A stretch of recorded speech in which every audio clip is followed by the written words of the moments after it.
Spoiler alert, your team hates manual unloading. And who can blame them? It's slow, risky, and exhausting. Tawi's container unloader eliminates the pain. Lifting loads safely and efficiently from inside containers. Engineered to lift heavy goods ergonomically from deep inside containers, it accelerates unloading while keeping your team safe from strain. Safer workers, faster turnaround, and better efficiency. Better for your people, better for your bottom line. Lift smarter. Visit Tawi.com today. That's TAWI.com. Hey, and welcome to the New Warehouse Podcast. This episode was originally recorded live at ProMat 2025 and features Dan Betz, Vice President of Operations at Andrews Distributing, and it is proudly brought to you by Big Joe Forklifts. So give it a listen, and I hope you enjoy.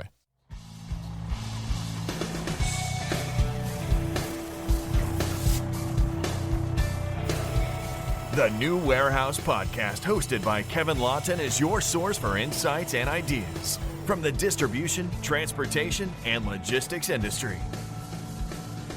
A new episode every Monday morning brings you the latest from industry experts and thought leaders. And now, here's Kevin.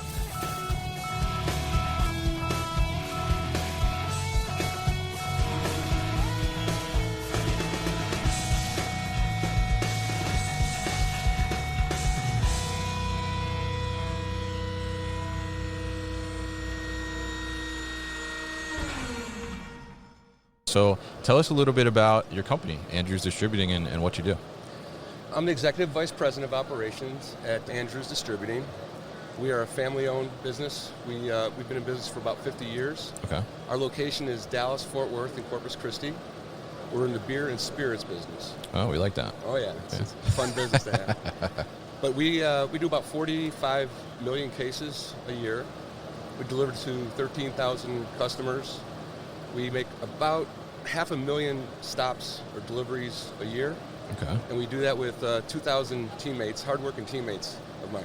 Nice. And you do all your own deliveries, all your own trucks? Yeah, absolutely. Oh, wow. Yeah. Okay. So we deliver on behalf of our suppliers, Molson, Coors, Corona, all the great beer brands that we have. Yeah, all that great beer that we love. Yeah, love it. Definitely. So tell us a little bit about kind of that, because it's a direct store delivery, essentially, right? Yeah. So tell us a little bit about that, because, not every store is so convenient to deliver to. It may be convenient for the customer, right? But on the back end, there might be some challenges there. So tell us a little bit about kind of what that direct store delivery looks like and some of those challenges.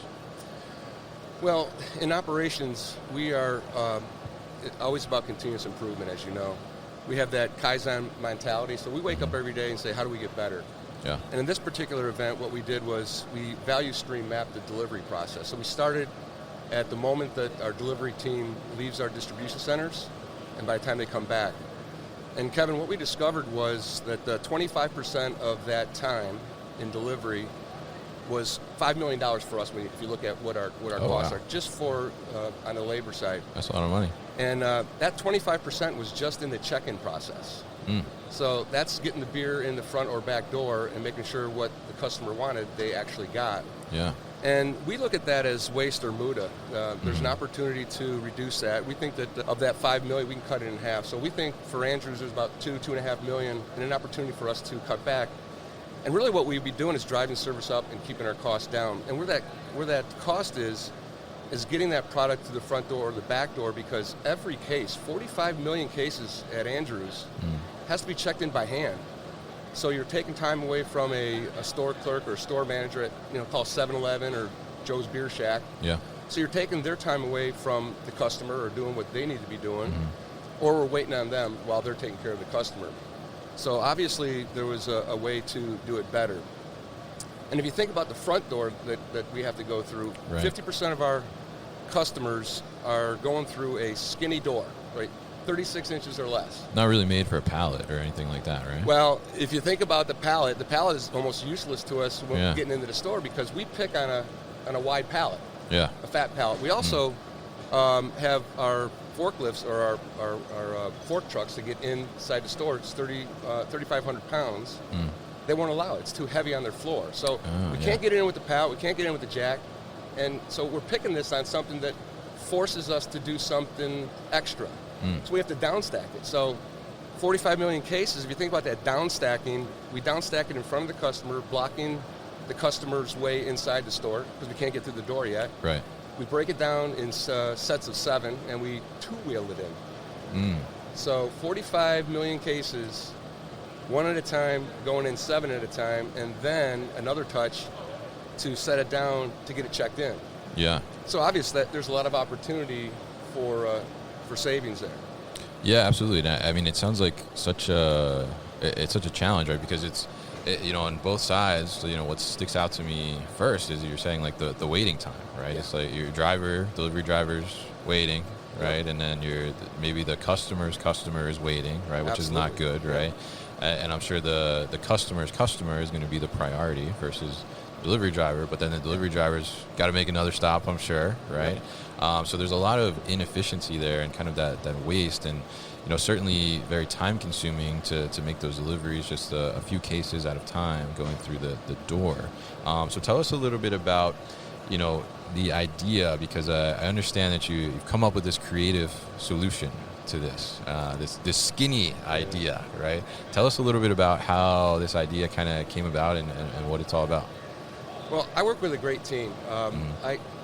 We have hundreds of years of experience in front of us. So what we did is we worked as a team and really dug into that experience. We said, how do we do it better? We know what we see. We've been doing it for decades. How do we change the industry? So we really leaned into that experience, led by Paul Bila and his team out of Fort Worth. And many folks on Andrews participated in this as well. But we said, we need a skinny pallet to get through that door, and a skinny jack, light enough to get on the floor. Yeah. And there's companies out there that are dabbling with skinny pallet and skinny jack. I believe they're inferior compared to what Big Joe has out there. Okay. So we came up with this idea, let's do skinny pallet, skinny jack, and let's weigh it in. So we'll check in by weight. And there's no one out there today who's checking in product by pallet by weight. Interesting. So instead of 1 case at a time, 44 million cases, you're bringing it in and checking it in by weight. If you think about it, Brinks, they weigh their dollars. And $100 bills, $1,000 bills with weight. So why aren't we doing that? So we went to several suppliers and got rejected. They thought it was too far out there. And we just believed in the impossible, and we just kept pushing. And we were fortunate enough to get with a couple of partners like Big Joe. Yeah. And that was a really incredible partnership we have going with them. Yeah, I think that's really interesting, and I love that you push through and you're like, no, we're going to do this, even though so many other people are saying like, this is too much of an out there idea, but we're going to make it happen. And I think it makes so much sense. So tell us, I mean, when we talk about standard pallet is 40 by 48, right? But we talk about a skinny pallet. What size is a skinny pallet? Oh boy, you're putting me on the spot. I have to give my engineers Peninsula Pallet to help me with that one, but it's less than 36 inches to get through that door. I think it might be 32. Interesting. But the pallet we designed was skinny and a little shorter than what's out there today, which made it more stable. So we partnered up with the two together. So we got Peninsula Pallet to get with Big Joe, and we wrapped that pallet around that Big Joe custom-made pallet jack. Yeah. Interesting. And so now the skinny pallet, I mean, obviously allows you to bring more in there. But I'm curious too, like on the backside, as you looked at that, I mean, does it change anything within your operations, like when you're picking that order to go out for delivery? Great question. We had thought that it might slow us down, and originally there was a learning curve, but it's a minimum difference. So we feel that we can overcome that, because instead of putting 3 pallets now on a jack, we're putting 4 and 5 on a walkie rider, as we call it, and picking it inside the distribution center. So it's very minimal, but the significance gain is on the delivery side. So it helps our customer out, because we're in and out of the way of their customer, we're in and out of the way of them, so they can do their job. So we just believe that as brand builders, that we can really be our very best to serve our customer and the customer's customer. So there's an opportunity here, and particularly with Andrews, We believe there's $2.5 million worth of savings there, because if you cut that time in half, the check-in time, that's about, if you look at the beer industry, it's about 3 billion cases annually.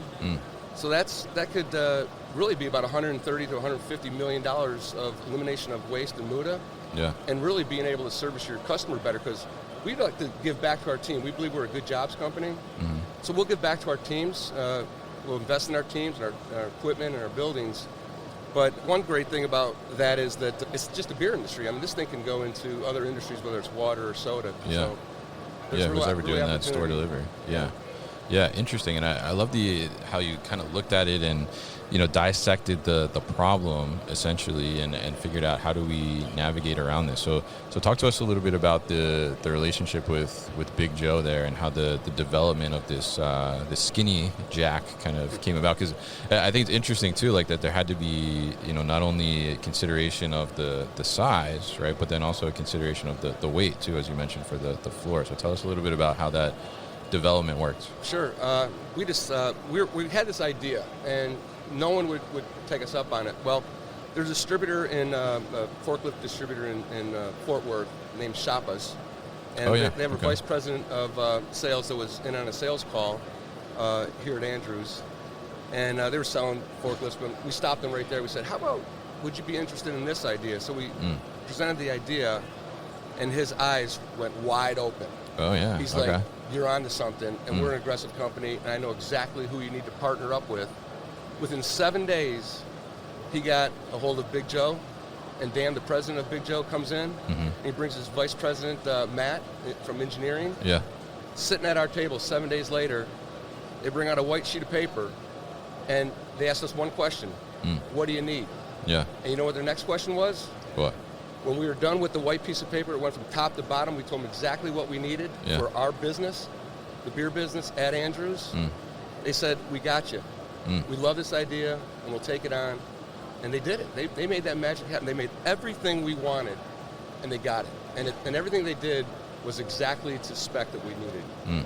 Yeah, that's great, and I love that too, because I love the idea of being able to be I guess progressive in that thinking, and open to new ideas and seeing from the voice of the customer, literally, right? On what they need and how do we go about and address that and see the opportunity there. So I'm curious. We're here at ProMat, right? And obviously there's lots of innovation all around us. Really, shiny things going on, right? Yeah. So tell us a little bit about how do you, as an end user, essentially, right, as a customer, how do you come in here? How do you go approaching with an innovation mindset, and how do you, look at these different solutions and kind of figure out like what's right for me, what actually works for me, and what's just like looks cool?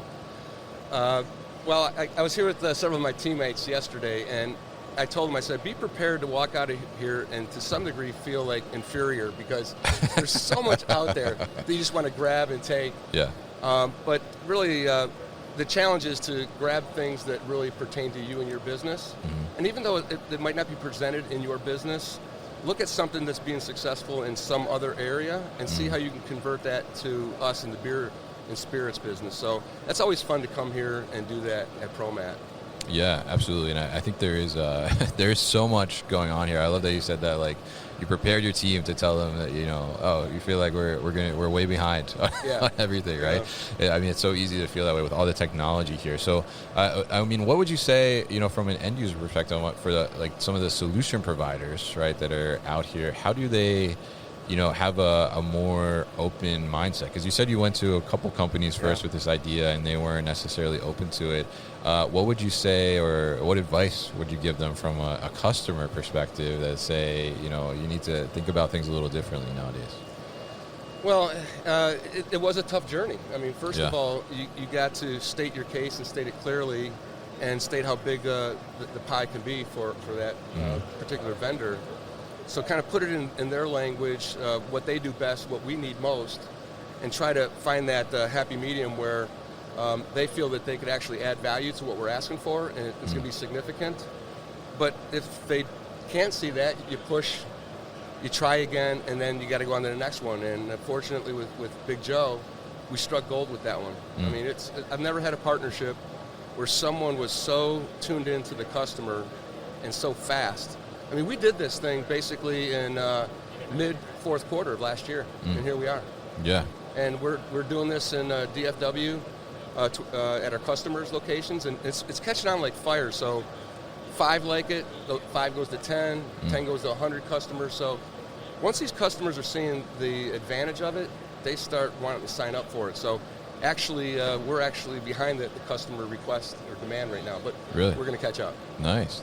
Wow, I love it, and definitely a great story, and I love to hear about how these kind of innovative ideas come together and kind of where they come from too, the source. So I'm really happy you could join us today and kind of talk us through this process and exactly how you were able to come up with the idea for one, right, and some of the challenges there, and then also, how you were able to work with the right partners in, I think it was Peninsula Pallet, right, Yep. and Big Joe to be able to come up with these two solutions that can be together, and then, at the end of the day, help your customer, help your drivers, your employees, and then help your customers too, because taking away that wait time for sure. So really appreciate you coming by this morning and talking to us and giving us a little innovation story as well here first thing in the morning. Love that. So if people are interested in learning more about Andrew's Distributing, what's the best way to do that? They can go to Big Joe. They have the booth here. I'm not sure the booth number, but Big Joe will be there ready to show off what we have, the skinny pallet, skinny jack, with a weight scale. And that's the key. The weight scale is the gold. Definitely. Yep. All right. Well, Dan, appreciate you coming in the booth here, and hope you have a good rest of the week here at ProMat. Appreciate you, Kevin. Nice meeting you. You too.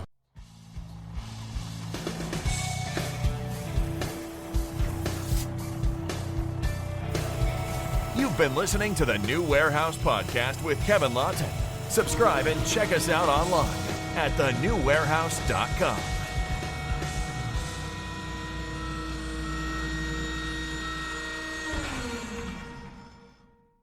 Enjoyed this episode? Make sure you are subscribed to the podcast, and for more content from the New Warehouse, find us on LinkedIn and YouTube. Links to subscribe can be found in the show notes, and for everything The New Warehouse, head to thenewwarehouse.com.